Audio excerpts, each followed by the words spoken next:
Olá, começa agora o JR Entrevista. Hoje o nosso convidado é um dos magistrados mais respeitados no país. Eu estou falando de Marco Aurélio Mello. Ele foi ministro do STF durante 31 anos, entre 1990 e 2021, e presidiu a Corte entre 2001 e 2003. Marcou sua passagem pela Suprema Corte por sempre trazer aquele voto de divergência. Ministro, obrigado pela sua participação aqui no JR Entrevista. Seja muito bem-vindo. Uma satisfação enorme falar aqueles que acompanham o dia a dia da Record. Perfeito. Ministro, vamos começar falando um pouquinho da sua passagem pela Suprema Corte, né? O senhor deu votos importantes, falei da divergência, né? O senhor sempre disse que o seu lema era divergir e o senhor ajudou muito a construir também, por meio dos seus votos, a jurisprudência do nosso país, né? Que são aqueles casos em que eles se amparam numa decisão. Qual caso que o senhor acha que mais marcou a sua passagem pelo Supremo? É difícil você pensar um caso. Eu sempre lidei com os conflitos de forma abrangente, sem perceber a capa do processo, apenas apreciando o conteúdo e tentando conciliar lei, direito e justiça, buscando, acima de tudo, a justiça. E creio que fui um bom servidor.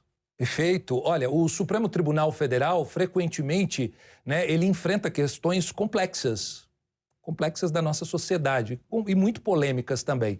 Como ministro, eu gostaria de saber o seguinte: qual é a sua visão sobre o papel do STF na sociedade brasileira, principalmente para equilibrar, né, a harmonia e independência entre os poderes? E aí a gente está falando executivo, legislativo e judiciário.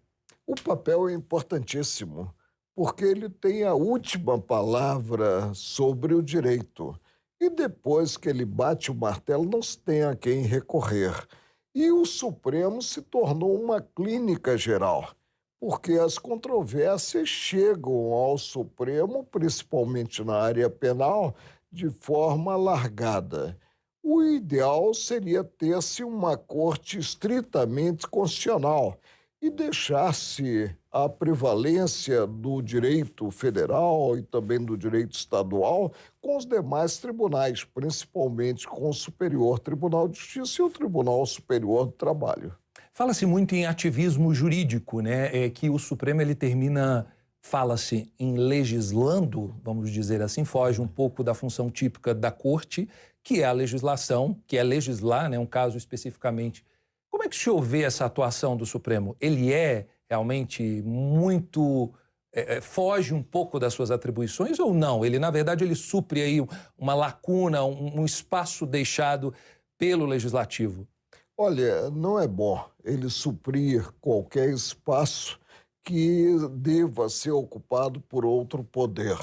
E a atuação do Supremo é uma atuação vinculada ao direito aprovado pelo Congresso. Claro que a lei, ela sugere interpretação, e a interpretação é um ato de vontade, mas é um ato de vontade vinculado. Eu sempre preconizei na bancada a autocontenção e dizia que quando o Supremo avançava, e avançou, e continua avançando, né? E invadia a seara alheia, ele lançava um bumerangue que podia voltar à própria testa, né? Sim. E acaba que o Supremo tem que se pronunciar quanto às controvérsias, ele é provocado e ele fica na vitrine. Ficando na vitrine, funciona o estilingue, né? O que às vezes não é compreendido.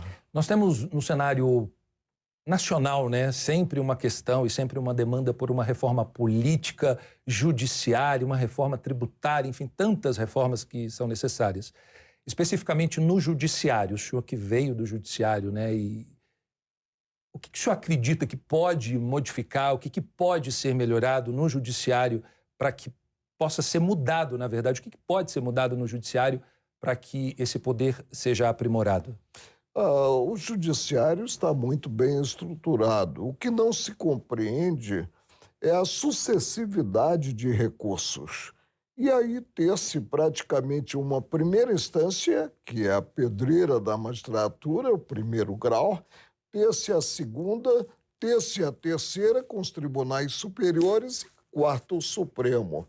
Nós precisamos enxugar as regras processuais para se decidir em tempo mais rápido as controvérsias, porque decidindo-se uma controvérsia, se restabelece a paz social inicialmente abalada pelo conflito.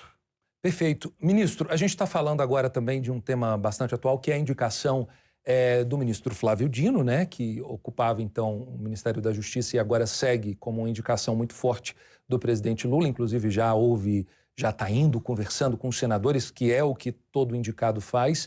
E ele vai herdar aí mais ou menos 344 ações, enfim. Eu queria que o senhor falasse um pouquinho. O senhor já não está mais no Supremo, então o senhor pode nos falar o que o senhor achou dessa indicação e a importância de mais um ministro para a Corte. O ministro Flávio Dino tem história. Ele esteve na magistratura, virou as costas à magistratura, sem direito à aposentadoria à época, para ingressar na política. Agora ele deixa a política e volta com essa experiência angariada, porque atuou nos 3 poderes. Ele volta à magistratura, que perceba, acima de tudo, a envergadura da cadeira. A cadeira é vitalícia, para que se atue com equidistância, com absoluta independência. É isso que eu aguardo, porque o cargo é de importância maior. Nós temos no Supremo as 11 cadeiras mais importantes da República. O Supremo julga o presidente da República, julga atos do presidente, julga atos do Congresso Nacional e, como eu disse, atua por último no processo. Ele vai lidar com temas importantes, né? Temas que são sensíveis à nossa sociedade. A gente está falando de tantos temas importantes que o Supremo vai julgar. O senhor espera uma distância um pouquinho da parte... Porque o que se fala no meio é que ele tem passagem pelo meio político e também pelo judiciário, né? O que o senhor espera um pouquinho desse novo Flávio Dino ministro? Olha, não se agradece a indicação com a capa sobre os ombros. O momento do agradecimento é antes da posse. Tomando posse, ele ocupará uma cadeira vitalícia para atuar, como eu disse, com absoluta independência. E eu acredito nos homens. Eu dou um voto de confiança, portanto, no ministro Flávio Dino, que seja um grande juiz na Suprema Corte. Perfeito.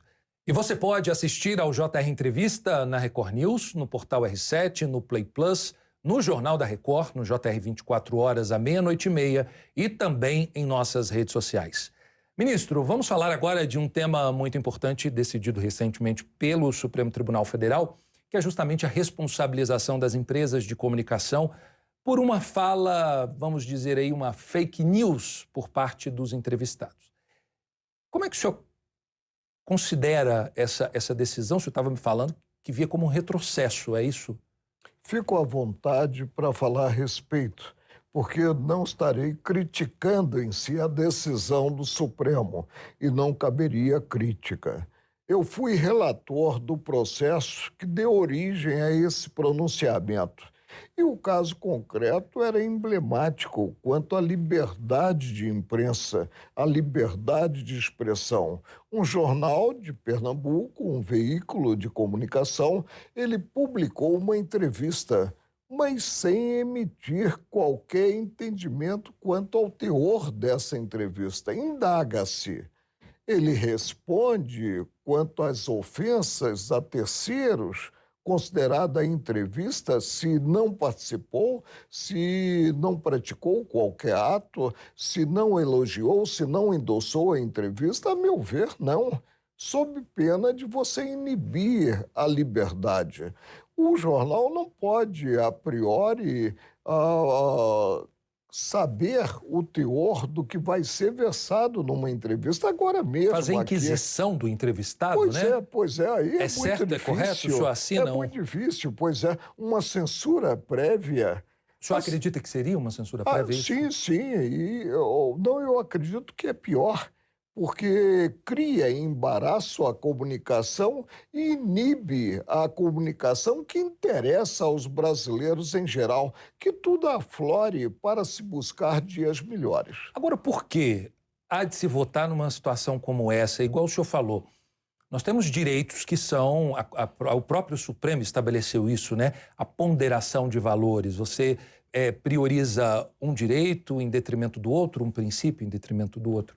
E o que fazer diante disso? O ministro Barroso chegou a dar uma declaração, porque foi muito questionado sobre isso, e ele falou assim, não estamos impedindo, só vai haver essa censura prévia, como o senhor falou, em caso de dolo, em caso de vontade, em caso de querer, intenção, intencional. O senhor acha que dá para separar, saber o que é dolo, o que não é naquele momento? A busca da responsabilidade é sempre posterior ao ato praticado.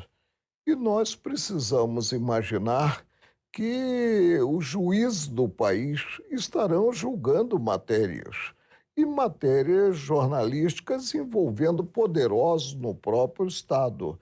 O risco é muito grande e não dá para você imaginar que todos farão realmente um exame criterioso quanto ao que será versado. Que seja versado. E, havendo ofensa, que o ofendido busque a justiça para responsabilizar quem direito. Agora, a priori, cogitar de responsabilidade da imprensa, a meu ver, é um retrocesso. Não se coaduna com um Estado democrático de direito. E como é que fica isso, ministro? A gente fez uma análise um pouquinho dessa decisão e o senhor acha que a gente caminha para que sentido, trazendo essa... em que ponto vai ficar, na verdade, reformulando a pergunta, em que ponto vai ficar a liberdade de expressão prevista na Constituição? Eu não acredito que a imprensa venha a se intimidar com esse pronunciamento. E eu lembraria a lei para inglês ver da época da escravidão. Esse pronunciamento vai ser mais ou menos como essa lei. Não vai colar, não vai ter consequências maiores. Esperemos os desdobramentos e que eles sejam sempre, sempre positivos. O senhor está aqui agora numa outra posição, né? De ministro aposentado, aquele que atua vendo muitas séries, tranquilo. Eu queria que o senhor dissesse, quem está em casa tem essa dúvida, o que leva a chegar a esse tipo de votação? É uma pressão? É a cabeça do julgador? O que leva O senhor, como jurista experiente, está vendo que isso dá uma forma de você coibir, uma forma de você sufocar um pouco a liberdade de expressão, né? O que leva o julgador a fazer essa análise e a dar um voto favorável a essa censura prévia, como o senhor mesmo falou? O que é o colegiado? O colegiado é um somatório de forças distintas. Os integrantes de um tribunal, cada qual, tem a sua formação técnica e também a sua formação humanística. E aí cumpre atuar com espontaneidade. Eu subscrevo o que disse Nelson Rodrigues. Toda unanimidade é burra e receio muito as unanimidades. Ainda bem que eu votei como relator, como votei, e fui acompanhado pela ministra Rosa Weber, uma grande juíza. Perfeito. Ministro, entre os julgamentos marcados para dezembro, né, no STF, tem um destaque justamente para a discussão sobre a constitucionalidade da lei das estatais, que trata justamente da nomeação de políticos para dirigir estatais. Como é que o senhor avalia, né, a importância dessa decisão? Eu penso que a liminar implementada, creio, pelo ministro Ricardo Lewandowski, já deveria ter ido ao plenário, porque foi uma liminar da competência do próprio colegiado maior. E o Supremo se imagina sempre o plenário atuando. Mas é preciso que se julgue e se perceba a eficácia na cultura brasileira dessa lei. Eu penso que foi uma lei aprovada pelo Congresso muito salutar, visando a correção de rumos. É incompreensível que nas estatais se tenha simplesmente indicações políticas. As indicações devem ser técnicas, ou seja, os dirigentes devem ser técnicos e acostumados com as controvérsias da própria área. Nós temos alguns minutinhos ainda, eu queria que o senhor falasse sobre a possibilidade de se estabelecer um mandato para os ministros da Suprema Corte. Como é que o senhor vê isso? Nós temos um sistema já experimentado. E o mandato implica levar ainda mais a política para dentro do Supremo. E aí se indaga se terá recondução nesses mandatos, como fica a independência do magistrado. Eu creio que a vitaliciedade é o sistema mais coerente, mais harmônico com os ares republicanos. Eu permaneci, por exemplo, no judiciário colegiado julgador durante 42 anos, no Supremo 31 anos, como você adiantou, e só saí com um cartão vermelho. E sempre atuei com absoluta equidistância, acertando e errando, já que a justiça é obra do homem, mas buscando sempre implementar a justiça no trinômio lei, direito e justiça, interpretando as regras legais. Isso é que convém, e convém que aquele que julga, que atua como Estado julgador, substituindo a vontade das partes que não chegaram a uma composição no conflito, o faça com absoluta independência. E a independência não se coaduna com o mandato. O senhor acredita que pode haver uma interferência muito grande na vontade do julgador? Sim. Aí nós teríamos, foi o que eu disse, ele terá direito, com o mandato, ele terá direito à recondução. E como ele buscará essa recondução cedendo posições como julgador, isso não é bom. O senhor acredita e o senhor acha que o ministro ele consegue, no tempo que ele fica no Supremo, acompanhar os ritmos da sociedade, as mudanças, enfim? Sem dúvida. Na minha gestão, e eu digo mesmo que no jargão futebolístico eu acabei batendo corne para cabecear a gol, porque o projeto saiu do meu gabinete como presidente e depois eu sancionei a lei de criação, nós tivemos a TV Justiça. E ela aproximou o judiciário da sociedade e a sociedade do judiciário. As sessões são públicas para serem acompanhadas e haver a cobrança de retidão pelo julgador por parte dos contribuintes, a quem nós devemos contas e devemos prestar contas. Uma característica moderna e trazida pela nossa Constituição de 88, que é justamente a publicização, né, dos atos da administração, enfim. O JR Entrevista vai para um rápido intervalo e, na volta, a gente fala mais com o ministro aposentado do STF, Marco Aurélio Mello. Não saia daí, até já. Estamos de volta com o JR Entrevista, aqui com a gente, o ministro aposentado do STF, Marco Aurélio Mello. Ministro, vamos continuar aqui o nosso bate-papo, agora falando da Agenda Verde, né? Ainda sobre a atual pauta do STF. Há 7 ações relacionadas à política ambiental do governo Bolsonaro que questionam atos e omissões no cuidado com o bioma brasileiro. Eu queria saber do senhor qual é a relevância dessas ações e qual é o papel do STF justamente na proteção do meio ambiente, considerando, é claro, o contexto atual de preocupações ambientais e também preservação dos biomas, né? Uma agenda muito importante. Importantíssima. E os brasileiros, em geral, são interessados na preservação da natureza. Agora, a virtude está no meio termo. Há de se conciliar natureza com desenvolvimento. Desenvolvimento que proporciona empregos aos brasileiros em geral. Nós tivemos um crescimento demográfico muito grande e partimos de 90 milhões de brasileiros em ação em 1970, a Copa do Mundo, para cerca de 205 milhões de brasileiros. E não há sociedade que se desenvolva a ponto de proporcionar emprego para essa mão de obra que é projetada no mercado.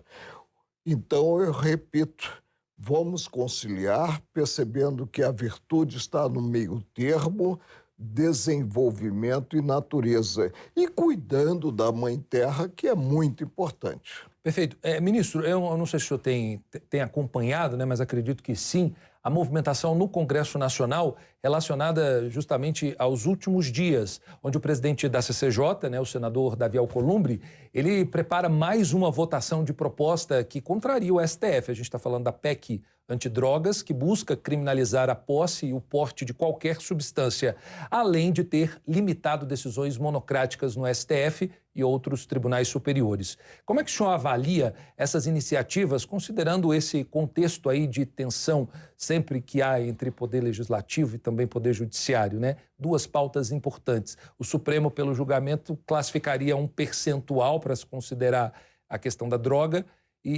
enfim, o Senado tem uma outra visão. Como é que o senhor vê essas duas pautas importantes? Supremo não tem poder normativo. A Justiça do Trabalho tem, porque é previsto na Constituição Federal.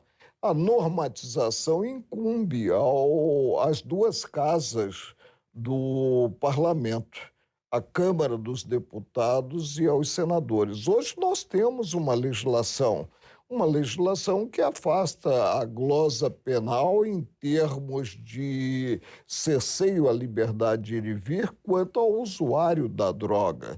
E, a meu ver, é uma legislação moderna, é uma legislação que deve ser observada. Eu não tenho como dizer se o cidadão é usuário ou traficante pela quantidade de drogas que ele porta. O traficante que entrega a droga, ele não coloca na mochila toda a mercadoria que deve ser entregue. Ele, evidentemente, vai levando em pequenas porções. Vamos deixar que o juiz, diante do caso concreto, defina se trata de um usuário ou de um traficante de drogas. Mas, de qualquer forma, com a palavra os nossos representantes, que são os deputados federais e senadores da República. Ministro, um tema muito importante, na nossa última entrevista, né, a gente conversou e o senhor saiu em defesa do tema desoneração da folha de pagamento, né? Um tema muito importante para várias empresas. A gente está falando de empresas que empregam mais de R$1 bilhão, 17 setores da economia. E agora, nós estamos sem previsão da desoneração para 2024. Como é que o senhor avalia esse cenário atual? É preocupante isso? É preocupante. E desde que eu me conheço, há esse problema de equilíbrio entre despesas públicas e receita. Nós não podemos, no afã de ter receita maior, chegar a uma oneração que prejudique os brasileiros em geral. Eu creio que o afastamento dos encargos, principalmente encargos sociais, ele deve ser feito de forma setorizada, consideradas as empresas, considerados os segmentos do desenvolvimento nacional. Importância, né, da desoneração. Muito, muito importante. Ministro, eu quero agradecer a sua participação. Foi rápido, né? Foi muito rápido e com um interlocutor como você, tudo fica mais fácil. Obrigado. Você foi levantando a bola e me permitiu, creio, chutar a gol. Obrigado, viu, ministro? Boa aposentadoria aí agora, você está assistindo muitas séries. Pois é, agora eu tenho tempo para as minhas leituras, para ver minhas séries, meus filmes, para fazer pilates, a minha atividade física, que com 7.7 continuo fazendo, e viver com muita leveza. Perfeito. Obrigado, viu? Longevidade para o senhor. Muito obrigado. O JR Entrevista fica por aqui, lembrando que você pode assistir ao programa na Record News, no portal R7, no Play Plus, no Jornal da Record, no JR 24 horas, à 00:30 e também, é claro, em nossas redes sociais. Muito obrigado e até a próxima.